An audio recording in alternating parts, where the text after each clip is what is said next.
الحمدللہ الحمدللہ ذی العزت والکمال، الصلاۃ والسلام علی صاحب حسنہ وجمال،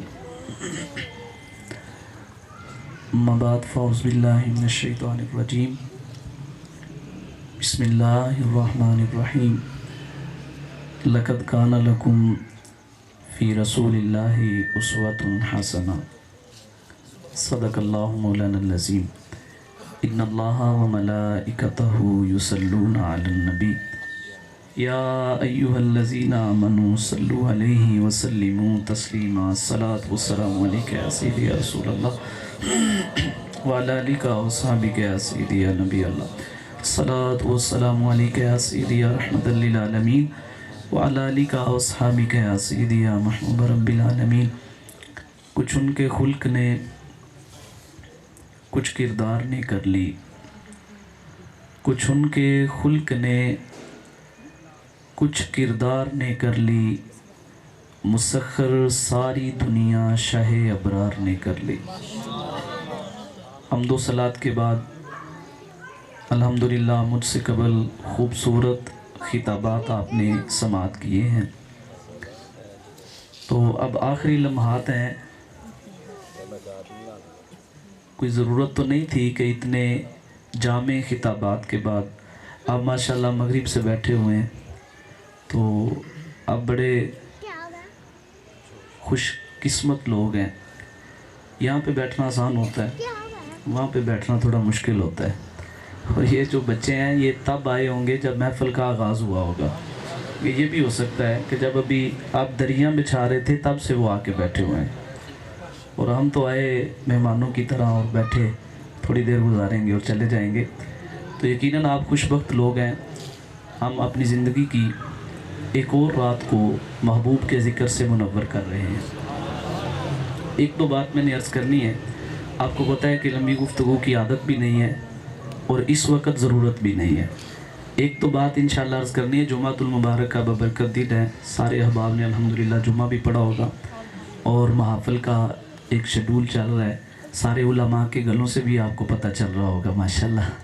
تو یہ سلسلہ روز کا ہی ہے، اور آپ سے ہی رونق ہے، آپ تشریف لاتے ہیں، محافل کی رونق بنتے ہیں، زینت بنتے ہیں، تو یہ سلسلے جاری و ساری ہیں۔ الحمدللہ سیاسی سماجی شخصیات بیٹھی ہوئی ہیں، یہ میں نہیں کہا تھا چیئر تھوڑی پیچھے کر دیں کہ زیارت اسٹیج کی بھی ہوتی رہے، پیچھے پیچھے نہ رہے سلسلہ، تو زیارت ہوتی رہے۔ اچھا، نبی پاک صلی اللہ علیہ وسلم ایک پیغام لے کے اس دنیا میں مبعوث ہوئے۔ جشن میلاد مصطفیٰ سے کوئی انکار نہیں کر سکتا۔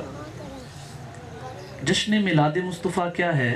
حضور کے آنے کی خوشی، یہ ہے جشن میلاد مصطفیٰ۔ ایک ہے مقصد میلاد مصطفیٰ، یعنی حضور کیسے تشریف لائے، یہ عمومی طور پہ بیان ہوتا ہی رہتا ہے اور ہم سنتے رہتے ہیں، لیکن آج اس کے ساتھ ساتھ اس امر کی بھی ضرورت ہے کہ یہ بات بھی واضح کی جائے کہ حضور کیوں تشریف لائے، آقا کے آنے کا مقصد کیا تھا، حضور پیغام کیا لے کے آئے، میسج کیا لے کے آئے۔ ایک بڑی چھوٹی سی چیز جس پہ میں آج ایک دو بات عرض کرنا چاہتا ہوں، وہ یہ ہے کہ محبوب کریم صلی اللہ علیہ وسلم نے ارشاد فرمایا کہ مومن دونوں حالتوں میں کامیاب رہتا ہے۔ یعنی آج کے دور کی میں بات کر رہا ہوں، مجھے آپ کو ہم سب کو ایک شکوہ ہے، ایک شکایت ہے۔ جب ہم کسی سے ملاقات کرتے ہیں نا تو کہتے ہیں السلام علیکم، کہتا ہے جی وعلیکم السلام، کیا حال ہے؟ ہم کہتے ہیں جی اللہ کا شکر ہے۔ اس کے بعد جو کچھ ہم بتاتے ہیں وہ سارا ناشکری کے زمرے میں جاتا ہے۔ مجھے یہ بھی پریشانی ہے، مجھے یہ بھی پریشانی ہے، مجھے یہ بھی دکھ ہے، مجھے یہ بھی تکلیف ہے، میں اس کرب میں ہوں، میں اس کرب میں ہوں، یعنی ٹوٹلی اگر دیکھا جائے تو ناشکری کے کلمات ہیں۔ نبی پاک صلی اللہ علیہ وسلم نے ارشاد فرمایا کہ مومن دونوں حالتوں میں کامیاب رہتا ہے۔ فرمایا کہ اگر اسے نعمت ملے تو یہ اللہ کا شکر ادا کر کے کامیاب ہوتا ہے، اور اگر پریشانی آ جائے تو یہ صبر کر کے کامیاب ہو جاتا ہے۔ یہ حضور کا فرمان ہے. اپنی زندگی کا وتیرہ بنا لیں, ہر حالت میں اللہ کا شکر ادا کریں, اور اس کا وعدہ ہے لَإِن شَكَرْتُمْ لَأَزِيدَنَّكُمْ. اور تھوڑا گرے بعد میں تو جان کے یار, جب ہمارا شعور پختہ ہوا تھا, آج سے 20 21 22 سال پہلے کی میں بات کر رہا ہوں, یعنی بہت دور کی بات نہیں, ہم نے جو کچھ دیکھا اور سمجھا, یعنی جس ماحول میں جو ہے وہ ہمارا شعور پختہ ہوا تھا. ہمیں یاد ہے کہ عید پہ کپڑے سلائی ہوا کرتے تھے, یعنی سال کے بعد ایک دفعہ, اور ان کپڑوں کے پہننے کی اتنی خوشی ہوتی تھی کہ رات بھر نیند نہیں آتی تھی. رات کو اٹھ کے دیکھتے تھے کہ یہ کپڑے ہیں نئے جو میں نے صبح پہننے ہیں. یہ میں اپنی بات کر رہا ہوں, جو مجھ سے زیادہ عمر کے بیٹھے ہوئے انہوں نے تو اور خوبصورت وقت دیکھا ہوگا. میں اپنی بات کر رہا ہوں کہ جب ہمارا شعور پختہ ہوا, یعنی جب ہم نے آنکھ کھولی تو یہ معاملات تھے, یعنی چھوٹی چھوٹی چیزوں میں بھی ہم خوشیاں تلاش کرتے تھے.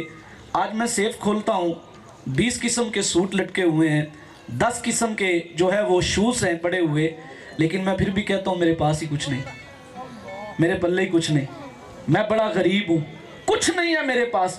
میرے بھائی چھوڑ دے ناشکری, نبی پاک صلی اللہ علیہ وسلم کی زندگی اٹھائیں. تاریخ انسانی میں علماء تشریف فرمائے, تاریخ انسانی میں جتنی مشکل زندگی میرے حضور نے گزاری ہے کسی اور نے نہیں گزاری. میں آپ سے ٹھیک بات کر رہا ہوں, جو سیرت سے تھوڑا بھی واقف ہیں, شغف رکھتے ہیں, تو شاب ابی طالب کے 3 سال کوئی بھول سکتا ہے؟ اپنے دیس میں کوئی پردیسی بن جائے, تصور تو کر کے دیکھیں, یہ تھوڑا امیجن کر کے دیکھیں کہ کیا محسوس ہوتا ہے. یعنی یہ ہمارا علاقہ ہے, یہ ہمارا گاؤں ہے, ہم نے یہاں پہ زندگی گزاری, ہوش سنبھالا, ہمارے باپ دادا یہاں پہ ہیں, یعنی یہ سارا سلسلہ ہے. تو ہمارا سوشل بائیکاٹ کر دیا جائے. سوشل بائیکاٹ سمجھتے ہیں؟ میں پیسے لے کے دکان پہ جاتا ہوں, میں اسے کہتا ہوں کہ مجھے فلاں سودا چاہیے, وہ کہتا ہے ساری دنیا کے لیے ہے لیکن آپ کے لیے نہیں ہے. میں کسی محلے دار کو سلام کرتا ہوں, وہ چہرہ پھیر کے چلا جاتا ہے, میرے سلام کا جواب بھی نہیں دیتا, ایسے جیسے کوئی اجنبی ہو. میرے نبی نے 1 دن نہیں, 2 دن نہیں, 3 دن نہیں, 3 سال حضور نے اس کیفیت میں گزارے ہیں. شاب ابی طالب کے وہ 3 سال کون بھول سکتا ہے؟ طائف کی وادی میں پتھر مارے جا رہے ہیں, حضور کے راستے میں کانٹے بچھائے جا رہے ہیں, کبھی آقا کو مجنوں کہا جا رہا ہے, کبھی دیوانہ کہا جا رہا ہے, اپنے بیگانے بن گئے. لیکن میرے نبی کی زندگی اٹھا کے دیکھیں, زندگی میں کبھی بھی ناشکری کے کلمات نہیں, بلکہ پتھر مارنے والوں کے لیے بھی ہاتھ اٹھائے تو کہا مالک یہ نہیں مجھے جانتے, ان کی نسلوں کو ایمان کی دولت عطا فرمانا. تو ہر حالت میں حضور نے سکھایا کہ اللہ کا شکر ادا کریں. اللہ کا شکر, ہمیں لگتا ہے کہ وہ بندہ بڑا سکھی ہے, کبھی آپ اس سے پوچھ کے دیکھیں کہ وہ کس طرح گزارا کر رہا ہے, جسے ہم سمجھتے ہیں نا کہ وہ بڑا آسانی میں ہے, بڑا سکھی ہے. مجھے بات یاد آ گئی, مولانا روم رحمہ اللہ تعالیٰ نے مثنوی شریف میں یہ حکایت لکھی ہے.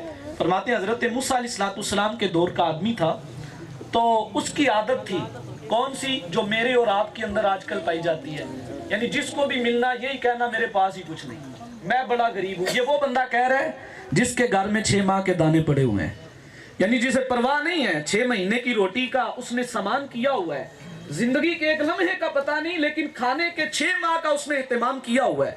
وہ کہہ رہا ہے کہ میرے پاس کچھ نہیں ہے. میں اس شخص کی بات کر رہا ہوں, تو اس کی عادت تھی جس کو بھی ملتا میرے پاس ہی کچھ نہیں, میرے پلے ہی کچھ نہیں, میں بڑا غریب ہوں, کچھ نہیں ہے میرے پاس. حضرت خضر سے ملاقات ہو گئی. حضرت خضر فرماتے ہیں یار تو ہر وقت ہر کسی کو یہی کہتا ہے, دنیا میں تجھے کوئی خوش بھی نظر آتا ہے, یعنی کوئی ایسا بندہ ہو جو تجھے خوش نظر آتا ہو؟ اس نے کہا جی ہمارے علاقے کا ایک سنار ہے تو وہ بڑا خوش ہے. آپ نے فرمایا اگر تو اس جیسا بن جائے تو تم بھی خوش ہو جائے گا؟ اس نے کہا جی میں بھی خوش ہو جاؤں گا. آپ نے فرمایا اچھا میں دعا کروں گا اللہ تجھے اس جیسا بنا دے, لیکن میری دعا کرنے سے پہلے اس سنار سے مل کے پوچھ تو لے کہ وہ اپنی زندگی سے مطمئن ہے, یعنی وہ خوش ہے کہ تو وہاں تک پہنچے اور پھر بھی تیری یہ ناشکری ختم نہ ہو. اس سے تو پوچھ کے آ. وہ کہنے لگا حضور اسے کیا پریشانی ہوگی, کوٹھی ہے, محلات ہیں, بنگلے, نوکر چاکر آگے پیچھے, خدام ہیں, اسے کیا پریشانی ہو سکتی ہے, وہ تو خوش ہوگا. آپ نے فرمایا او بھلے آدمی جا تو صحیح, پوچھ تو صحیح, اگر اس نے کہا مطمئن ہوں تو اللہ تجھے بھی وہ زندگی عطا کر دے گا, جا تو صحیح. وہ گیا اس کے پاس, اس کو ملا, اس نے کہا جی آپ اپنی زندگی سے مطمئن ہیں, خوش ہیں؟ تو وہ کہنے لگا تم یہ بات کیوں پوچھ رہے ہو؟ اس نے ساری بات بتائی. تو وہ کہنے لگا اگر کوئی اور ہوتا تو کسی کو نہ بتاتا, تجھے بتاتا ہوں, جتنا میں دکھی ہوں اتنا تو دکھی کوئی ہوگا ہی نہیں. وہ کہنے لگا بڑی عجیب بات ہے، بنگلات ہیں، کوٹھیاں ہیں، محلات ہیں، آگے پیچھے نوکر چاکر خدام، آپ کس طرح پریشان ہیں؟ پریشان تو میں ہوں گا، میرے جیسا آدمی جس کے پاس ہی کچھ نہیں، آپ کیوں پریشان ہیں؟ تو وہ رونے لگا، وہ کہتا ہے سب کچھ ہے میرے پاس، لیکن ان محلات کا وارث کوئی نہیں، ان محلات کا وارث کوئی نہیں، ان محلات کا وارث نہیں ہے کوئی۔ وہ کہتا ہے کیسی بات کرتے ہیں، ساتھ ساتھ آپ کے بیٹے ہیں، دنیا جانتی ہے، آپ کہتے ہیں وارث کوئی نہیں۔ وہ کہنے لگا یہ ساتھ کے ساتھوں میں نے لے کے پالے ہیں، ایک بھی میرا نہیں، میں نے ان کی خدمت کی، پرورش کی، تربیت کی، آج کڑیل جوان ہے اس لیے لے کے پالا تھا، محبت کی تھی، میرے وفادار بنیں گے، لیکن ساتھوں میں سے کوئی ایک بھی نہیں جو میرا دل سے وفادار ہو۔ سب کا دل کرتا ہے بابا کل کا جاتا آج جائے اور اس کی وراثت کا جو حصہ ہے وہ ہمیں مل جائے۔ تو میرے بھائی ہم یہ سمجھتے ہیں کہ اس بندے کو کوئی پریشانی نہیں ہے، کبھی اسے پوچھ کے دیکھیں اس کے دکھ آپ سے زیادہ بڑے ہوں گے۔ اور مجھے بات یاد آئی، نبی پاک صلی اللہ علیہ وسلم نے ارشاد فرمایا کہ حضرت آدم کا جب خمیر بنایا گیا نا تو اللہ تعالیٰ نے 39 دن تک غموں کی بارش کی حضرت آدم کے خمیر پہ، غموں کی بارش، اور 40ویں دن جو ہے وہ خوشی کی بارش ہوئی۔ تو فطرت میں اللہ نے غم زیادہ رکھے ہیں، اور یہ بھی بات ذہن میں رکھیں اللہ تعالیٰ ہر بندے کو اتنی تکلیف دیتا ہے جتنی اس میں وسعت ہے، جتنی اس میں طاقت ہے۔ یہ تیرا ظرف ہے کہ تو اسے اپنے تک محدود رکھتا ہے یا اپنی عزت کا تماشا بناتا ہے۔ اور پھر میں ایک اور بات بھی کروں، بس آخری جملے ہیں، میں ایک اور بات بھی کروں، جن لوگوں نے تو تکالیف کو برداشت کیا، دکھوں کو برداشت کیا، انہوں نے تو ساری زندگی کہا نہیں کہ ہم بڑے پریشان ہیں۔ میں ان لوگوں کی بات کر رہا ہوں جنہوں نے دین تک پہنچنے کے لیے تکالیف کو برداشت کیا۔ ہماری تکلیفیں اور ہماری ناشکری کے سارے کلمات اور ہماری چاہتے اور آرزویں اور خواہشات دین کے لیے نہیں ہیں، دنیا کے لیے ہیں۔ ہماری تو کہانی میں کہیں دین کا لفظ نہیں آتا، جہاں دین کا لفظ آ جائے بڑے بڑے سیانے لوگ بھی پیچھے ہو جاتے ہیں۔ میں عموماً یہ بات کرتا ہوں، اللہ نے یہ کہا ہے یا ایھا الذین آمنوا ادخلوا فی السلم کافہ، اے ایمان والو پورے کے پورے اسلام میں داخل ہو جاؤ۔ تو مسجد میں آیا، وضو بھی کیا، سر بھی ڈھک لیا اور آ کے تو نماز پڑھ رہے۔ اچھا مسجد میں تو آیا تو تو نے سر ڈھانپ لیا کہ تو مومن پورا بنے، تو جب باہر نکلا تب تو مومن نہیں تھا، تب تیری حالت کیوں بدلی؟ جب تو مسجد میں آیا تو تو نے وضو کا طریقہ بھی پوچھ لیا مولوی صاحب سے، تو اپنے گھر میں شادی کا طریقہ کیوں نہیں پوچھا مولوی صاحب سے؟ کیوں نہیں پوچھا جی شریعت کے مطابق شادی کا کیا طریقہ ہے؟ تو ہمیں جو دکھ ہے وہ دنیاوی ہیں، دینی نہیں ہے۔ جن لوگوں نے دین کے لیے تکلیفیں برداشت کی انہوں نے نہیں کبھی کہا کہ ہم نے اتنی تکلیفیں برداشت کی۔ حضرت عمار بن یاسر کی کہانی کس کو یاد ہے؟ حضرت عمار بن یاسر جن کی والدہ اسلام کی پہلی شہیدہ تھی، حضرت سمیہ، مکے کے چوک میں ابو جہل نے نیزہ مارا، چودھری تھا کوئی پوچھنے والا نہیں تھا، نیزہ مارا اور یہ شہید ہو گئی، آپ کے باپ کو بھی شہید کیا گیا۔ عمار بن یاسر کہتے ہیں میں باہر نکلا، چند جو ہے وہ کفار کھڑے تھے، انہوں نے مجھے پکڑا، تپتے ہوئے کوئلوں پہ مجھے لٹا دیا۔ ہے کوئی پوچھنے والا، کوئی پکڑنے والا، کوئی ان سے پوچھے، کوئی پکڑے، کوئی کہے او میرے بھائی میں مسجد میں جاؤں تو قلین بچھے ہوئے ہیں، سردی ہے تو گیزر چل رہا ہے اور ہیٹر لگے ہوئے ہیں، گرمی ہے تو ایسی چل رہے ہیں۔ میں آج کہتا ہوں کہ دین پہ چلنا بڑا مشکل ہے۔ میں پیدا ہوا تو میرے کان میں کہا گیا اشہد ان محمد رسول اللہ، تجھے مبارک ہو بلال امیہ کی مارے کھا کے پہنچا تھا، صہیب رومی تکلیفیں برداشت کر کے آیا تھا، سلمان فارسی بکتا بکاتا آیا تھا، لیکن تجھے مبارک ہو تو نے آنکھ ہی محمد مصطفیٰ کی عاشقیت میں کھولی ہے، حضور کی محبت میں کھولی ہے۔ مجھے تو کچھ دینا ہی نہیں پڑا، مجھے تو بدلے میں کچھ جو ہے وہ تکلیف برداشت کرنی نہیں پڑی، بن مانگے سب کچھ عطا ہوا۔ لیکن بے قدری کس قدر ہے کہ ہم پھر بھی کہیں کہ بڑا مشکل ہے، دین پہ چلنا بڑا مشکل ہے۔ میرے بھائی جنہوں نے مشکلات کو برداشت کیا انہوں نے تو کبھی نہیں کہا۔ حضرت عمار بن یاسر تپتے ہوئے کوئلوں پہ لیٹے، حضرت خباب ہے حضور کی بارگاہ میں، حضرت خباب بن ارد آقا کی بارگاہ میں ہے، یہ بڑے مزدور صحابی تھے، اور مزدور بھی پتہ کون سے اور کتنے مزدور؟ میں آپ کو تصور اور خیال وہاں تک لے جانے کے لیے ایک بات بتاتا ہوں۔ جس طرح کوئی بندہ مزدوری کرے نا، یعنی مستریوں کے پیچھے بندہ جاتا ہو، مزدوری کرتا ہو، رات کے وقت جب آئے شام کو چھٹی کے وقت اور آ کے اپنے بازار میں دیکھے کہ مٹی کا ڈھیر لگا ہوا ہے، جس کے دروازے کے سامنے ہو اس کے دروازے پہ دستک دے اور دستک دے کے کہے کہ یہ مٹی آپ نے کہاں پہ ڈلوانی ہے، وہ کہے کہ میں نے چھت پہ لے کے جانی ہے، تو وہ کہے جی میرے ساتھ ٹھیکہ کر لیں میں لے جاتا ہوں، تو وہ آدمی کہے نہیں یہ تو کام میں نے صبح کرنا ہے، وہ کہے نہیں آپ تھوڑے مجھے پیسے دے دیجئے گا میں اوور ٹائم لگا لیتا ہوں۔ ہوتے ہیں نا ایسے بندے جو دن بھر مزدوری کر کے آیا ہے، یعنی جو اوور ٹائم لگانے کے لیے بھی تیار ہے. ایسے لوگوں کی خواہشات بہت بڑی نہیں ہوتی، وہ اس لیے مزدوری کرتے ہیں کہ جو پیسے ملیں گے، ماں کی دعائی بھی ختم ہے وہ بھی لے کے جاؤں گا، ابا جی کی اینک کا شیشہ ٹوٹا ہوا اسے بھی ٹھیک کروانا ہے، بچہ جو سکول شوز پہن کے جاتا ہے نا انہیں بھی مرمت کروانا ہے. بچے نے کل ایک کاپی کا کہا تھا اور آج 2 4 5 دن ہو گئے ہیں، ہر روز آ کے کہتے ہیں کہ استاد جی کہتے ہیں نہیں ہے، تو میں وہ بچے کو کاپی بھی لے کے دوں گا، پھر میں تھوڑا سا گھی بھی لے جاؤں گا، پھر میں تھوڑا سا جو ہے وہ گھر کا سامان بھی لے جاؤں گا. میں ان لوگوں کی بات کر رہا ہوں، یہ تصور ذہن میں رکھیں. اس نوعیت کے مزدور تھے حضرت خباب، اس نوعیت کے مزدور. آس بن وائل کافر تھا، اس کی مزدوری کی. شام کا وقت ہوا تو اسے کہا کہ لا بھی میری اجرت. وہ کہتا ہے میں نے نہیں دینی. آپ فرماتے ہیں کیوں؟ وہ کہتا ہے تو ہے مسلمان، اگر تو کلمہ چھوڑ دے تو میں تجھے مزدوری دے دیتا ہوں. یعنی جس بندے کی کل متاع حیات ہی یہ ہو کہ جس نے لے کے آنا ہے اور گھر کا چولہا جلنا ہے وگرنہ فاقہ ہے، جس نے کچھ لے کے آنا ہے تو تھوڑا تھوڑا سامان لے کے گھر میں جا کے کھانا بننا ہے، اور اگر نہیں بنے گا تو پھر فاقے سے رہیں گے. تو اس کو حضرت آس بن جو ہے وہ حضرت خباب کو آس بن وائل کہتا ہے کہ اگر آپ مزدوری چھوڑ دیں، کلمہ چھوڑ دیں تو پھر میں آپ کو مزدوری دوں گا، اگر مزدوری لینی ہے کلمہ چھوڑنا پڑے گا، کلمہ چھوڑ دیں تو مزدوری مل جائے گی. تو حضرت خباب کیا کہتے ہیں؟ کہتے ہیں یا اللہ تیرا شکر ہے، میں یہ سمجھ رہا تھا کہ یہ مزدوری میں اپنے لیے کر رہا ہوں، یہ بھی میرے نبی نے قبول فرما لی. اور میرے بھائی کہاں زندگی گزار رہے ہیں، تھوڑا تھوڑا اپنی زندگیوں کو بدلیں، آئیں ان چیزوں کی طرف. حضرت عمار بن یاسر جلتے ہوئے کوئلوں پہ، وہ تکلیف میں ہیں، وہ ٹھٹھا کرتے ہیں. ان کی نظر اٹھی امام الانبیاء کے حجرے کی جانب. بے خبر ہو جو غلاموں سے واقعہ کیا ہے، تن تندور تے ہڈیاں بالن تے اساں ہاواں نال تپایا، کپ کپ بکیاں اساں کیتے پیڑے، اتو عشق پلیتھن لایا، تن دی ہانڈی من دا سالن اتو لون صبر دا پایا، یار فریدہ وے میں ساری تیری تینو وجہ یقین نہ آیا. تڑپ رہے ہیں چلتے ہوئے کوئلوں پہ. میرے پاس مجھے تو جو ہے وہ قلین پہ نماز پڑھنا مشکل لگتا ہے، قلین پہ سجدہ کرنا. دین کے لیے جلتے ہوئے کوئلوں پہ تڑپ رہے ہیں.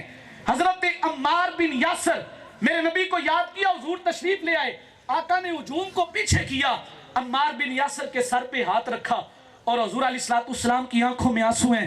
میرے نبی فرماتے ہیں یا نار کونی بردن علی عمار کما کنتی علی ابراہیم، اے آگ میرے عمار پہ ایسے ٹھنڈی ہو جا جیسے ابراہیم پہ ٹھنڈی ہوئی تھی. حضرت عمار بن یاسر کہتے ہیں یہ لفظ میرے نبی کی زبان سے نکلے وہ دہکتے ہوئے کوئلے پھول بن گئے. کہتے جب میں اٹھا حضور نے گلے سے لگایا محبت سے، اور آقا نے فرمایا کہ عمار دین کے لیے تکلیف دی ہے، دین کے لیے تکلیف دی ہے، اذیت دی ہے. عمار بن یاسر کہتے ہیں میں نے آگے بڑھ کے کہا حضور اللہ کا فضل نہیں ہے کہ اللہ نے اپنے دین کے لیے مجھے پسند کیا ہے، شکر نہیں ہے اس کا کہ اس نے مجھے پسند کیا. مکہ تو بھرا ہوا ہے نا، لوگ تو اور بھی ہیں، لیکن دین کی آزمائش کے لیے اس نے عمار کو پسند کیا. میرے بھائی امیہ نے اگر مارا ہے تو پھر حبشی کعبے کی چھت پہ بھی چڑھا ہے. ہاں کعبے کی چھت پہ بھی چڑھا ہے، قریشی نیچے، حبشی کعبے کی چھت پہ. اور حضور فخر سے کہیں کہ جا حوروں کی سردار تجھے میں بلال دیتا ہوں، اور وہ کہے حضور میرے لیے بلال. آقا فرمائے ناز نہ کر، یہ میری مرضی ہے، میں نے کوئی نہیں پوچھا بلال سے وہ تجھے قبول بھی کرتا ہے کہ نہیں کرتا. اللہ ناز اٹھاتا ہے کب؟ جب بندہ حضور سے سچی محبت کرے. اور ہمیشہ یہ بات یاد رکھے، ہر حالت میں اللہ کا شکر ادا کرے، جس طرح کی بھی کیفیت ہو. میاں صاحب نے کہا تھا کہ مارو مارو تے مینوں مار مکاؤ تے کوئی عذر نہ پیش لے آواں، جے سونا میرے دکھ وچ راضی تے میں سکھ نو چلے ڈاواں. ہر حالت میں اللہ کا شکر. جب بندے پہ پریشانی آئے دو راستے ہوتے ہیں، یا تو نہ شکری کرے گا یا شکر کرے گا، دو راستے ہیں نا، تیسرا تو کوئی راستہ نہیں. اچھا اگر نہ شکری کرتا ہے تو غم بھی زیادہ بڑھے گا اور اللہ کی بھی ناراضگی لے گا، اور اگر شکر کرتا ہے تو کیا ہوگا؟ غم جلدی ختم ہوگا اور اللہ دنیا اور آخرت کی کامیابیاں عطا فرمائے گا. تو پھر کرنا تو وہی کام چاہیے نا جس میں آسائشیں ہوں، جس میں آسانیاں ہوں، جس میں فراوانیاں ہوں. اللہ تعالیٰ ہم سب کو نبی پاک صلی اللہ علیہ وسلم کی سیرت کا نور عطا فرمائے. واخر